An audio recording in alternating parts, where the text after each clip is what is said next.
This is Remy, everybody. Say hi to Remy. There's a hi. Hi, Remy. Um,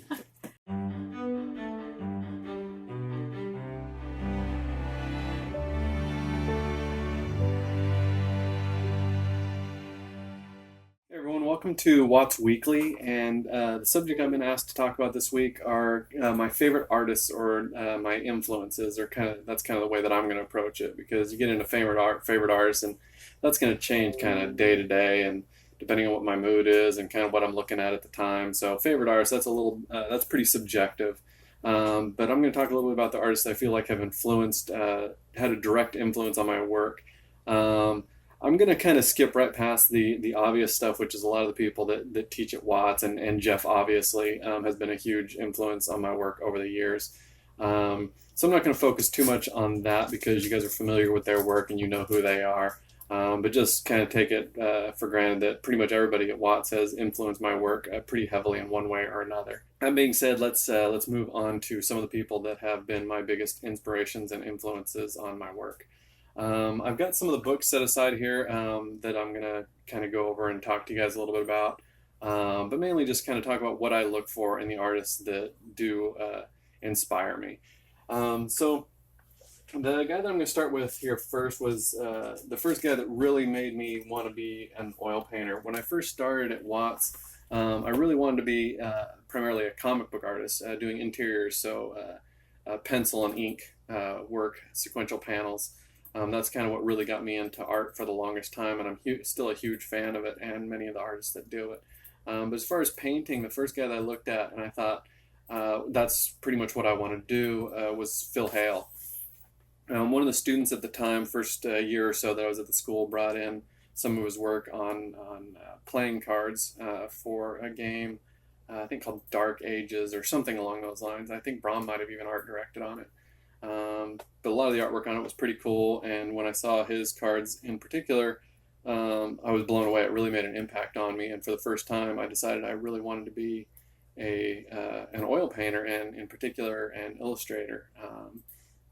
And then I actually saw that he had done some comic work, and that made me kind of even more want to be basically like him, as a lot of young people do when they first kind of pick a big influence. They pretty much want to be that person or be a lot like them.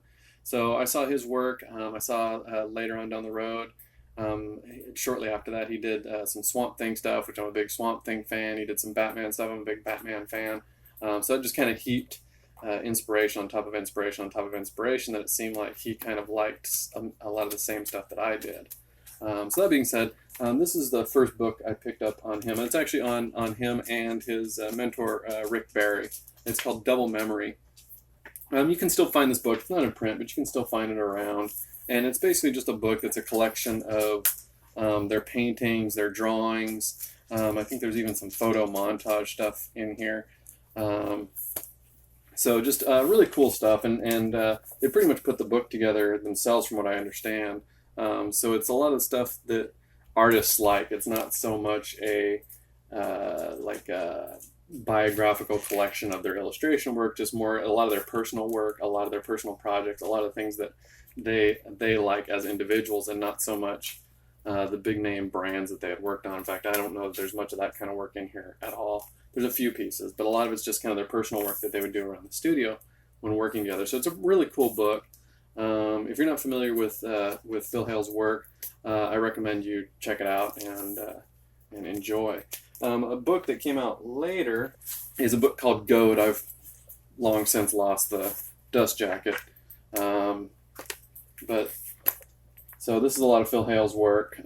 His sort of signature character is a character called Johnny Badhair, and he's painted him over and over and over again. Phil's also a wonderful photographer and many things. Good musician.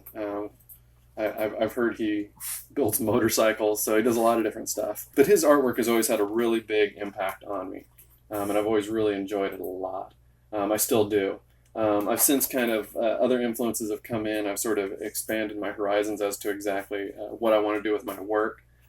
He's a little more, I don't know what you'd call it, surrealistic, I guess, than what I like. I'm a little bit more of I aspire to be a little bit more of a pure illustrator, I guess. So I look at a lot of people that I'm going to be talking about here briefly that I think are a little bit more pure illustrators from just a storytelling standpoint. I have been lucky to actually pick up a couple of originals by some of the people that I'm talking about, and Phil Hale's actually one of them. He does these cool skull, abstract skull rub outs that are really neat, and I was lucky enough to pick one up, and I like to have them around the studio again just for inspiration when I'm painting, and maybe not feeling really hot about my work or feeling like I'm lost a little bit. Sometimes it can be cool to have artwork up around the studio if you're fortunate enough to get it, and be able to see it right in front of you rather than flipping through a book or having that one step removed. Actually getting to see the artwork can be really inspirational, and I've been lucky in a couple of instances to be able to trade for some stuff, because affording it, as you guys can know, original artwork can be a little on the pricey end for a professional artist. So Phil Hale was one of the first big influences on me, and one of the first people that really made me want to be an oil painter. Again, aside from Jeff and the other people around the school. So one of the next big influences on my work was James Bama, and I was a big fan of James Bama as a kid, and I didn't even realize it.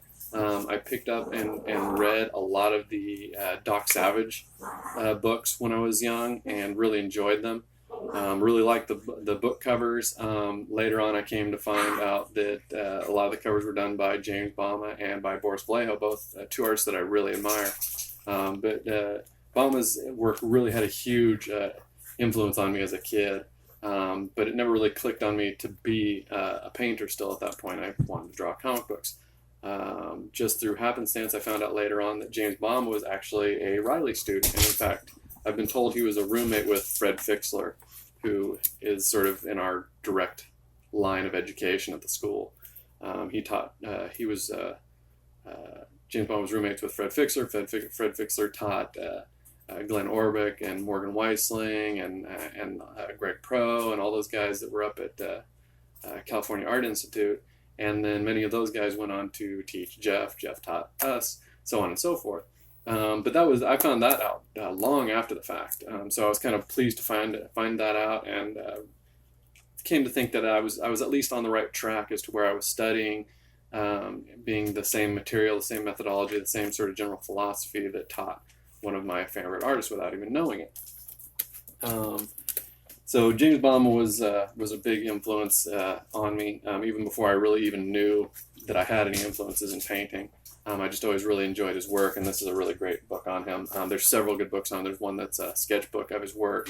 I'm just not going to bring up a whole stack of books, but there are books that you can find. There's one that's just on his Western work, actually a couple that are just on his Western work that are really great books as well. I've been fortunate enough to see quite a few of his originals in person, and I've never been let down. There's some artists that their originals, while still great, don't really add that much more when you see him in person, but Bama's stuff just has this translucency and this I don't know, surface quality to it that, while very smooth and very rendered, there's still almost a layering to it that's fascinating to see in person, and I've yet to manage to achieve in my work. So, but really like James Bama stuff a lot. Again, pure illustrator. Even when he went into doing fine art, his stuff was very narrative, had a great soul to it, told a great story. Even just a portrait. In fact, I would say he's what I've always claimed, sort of the master of the hero shot. That even in just a standard sort of pin-up-y hero shot, he packs so much character and personality into his paintings. Just a wonderful soul to each face and each expression that a lot of artists just don't quite manage. Unfortunately, I do not have a James Bama original. I would like to someday, but I don't know if that'll ever happen. Digging through the trash lately. Yeah, actually, yeah. My wife just pointed out one of my students actually in New York found one in a trash pile, and messaged me and asked if I thought it was real, and sure enough, it was. So that's just incredible. So that was an original that I got to see actually in person. So maybe I need to dig through more dumpsters in New York to try and get my hands on a James Bama. So, and continuing in that line of thought, though, as far as James Bama being part of the Riley tradition, is Glen Orbick. Unfortunately, there isn't a book on Glen yet. There's been rumors and rumblings that one was going to be put out now since his unfortunate passing a few years ago. Glen was actually a guy that I actually got to know a bit and got to interact with quite a bit, and he was every bit as much of an influence on me character-wise and personality-wise as he was on my artwork. He was Jeff's main drawing teacher, and just a wonderful guy that had a huge impact on me when I saw his artwork, which was shortly after I found out about Phil Hale. Jeff had kind of talked about Glen and always really talked glowingly about him, but I hadn't seen a lot of his paintings. And shortly around about that time, he started doing a lot of work for, again, comic covers. And so I started seeing his stuff pop up all over the place and kind of scrambled around to get them all. And to this day, I have nearly all of his comic covers. There's a few that I'm still missing, but I've picked them all up. So I kind of have my own Glen Orbick book. But this is a game that he did the illustrations for. It was one of the last projects that he did. And Tom Babby, myself, and my wife all got to work with Glen on that in the last project. And it's something that I'll always kind of cherish, that I got to work with him a little bit and got to know him a little bit. And he was a great guy, and like I said, just as a human being, he has as much of an impact on me as his artwork did. And so, any chance you get to pick up his artwork, do so. Hopefully there will be a book at some point, but other than that, you kind of have to just scramble around and find it. Catch as catch can in back issue bins at comic shops and things of that sort. You can find some of it online. There is a website up that he shared with Laurel Blackman, who is a wonderful illustrator. In fact, won a Spectrum Award last year, and her stuff is also marvelous, and she's also an awesome person.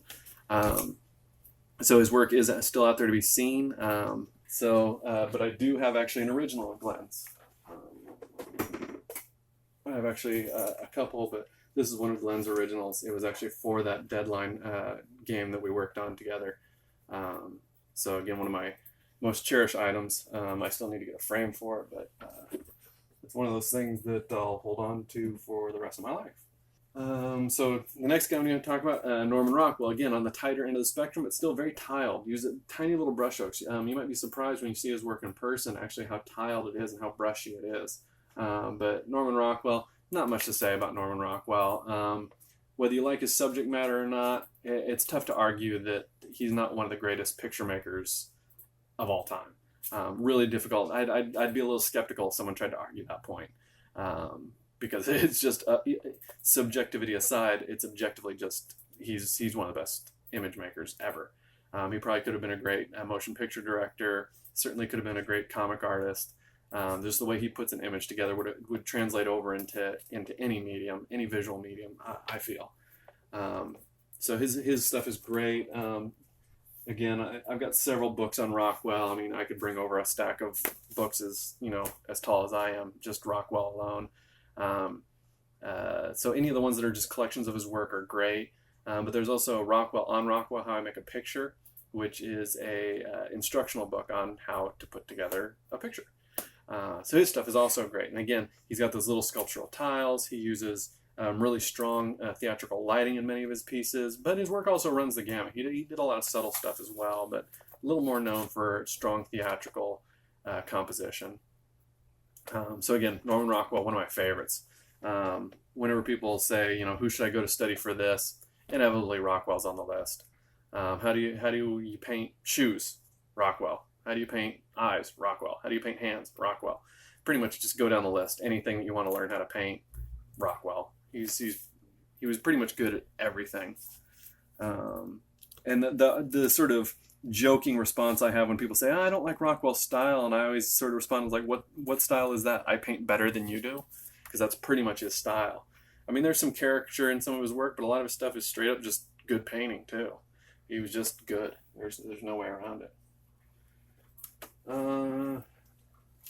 So we've kind of gone through the illustrators that I like. The next guy I'm going to talk a little bit about is Mike Mignola. This is the Hellboy Volume 1 of the I think they call them the library editions. It's just a collection of Siege of Destruction, and Wake the Devil. So I've got all those volumes, and they're great. Mignola, again, difficult to beat. Strong shape design, strong planes, powerful lighting, great image maker. Again, all the things that I want to be good at, he's one of the best at ever. The way he puts together a picture, the way that he tells a story, the way that he lights the form, the way that he indicates the form, all the things. He doesn't necessarily draw or paint the way that I want to draw or paint, but it's all that foundational elements, everything that's underneath it. How he constructs things is exactly how I would like to do it. So if I can just put my draftsmanship on top of what he does, it's pretty much, if I could take, Rockwell and Hale and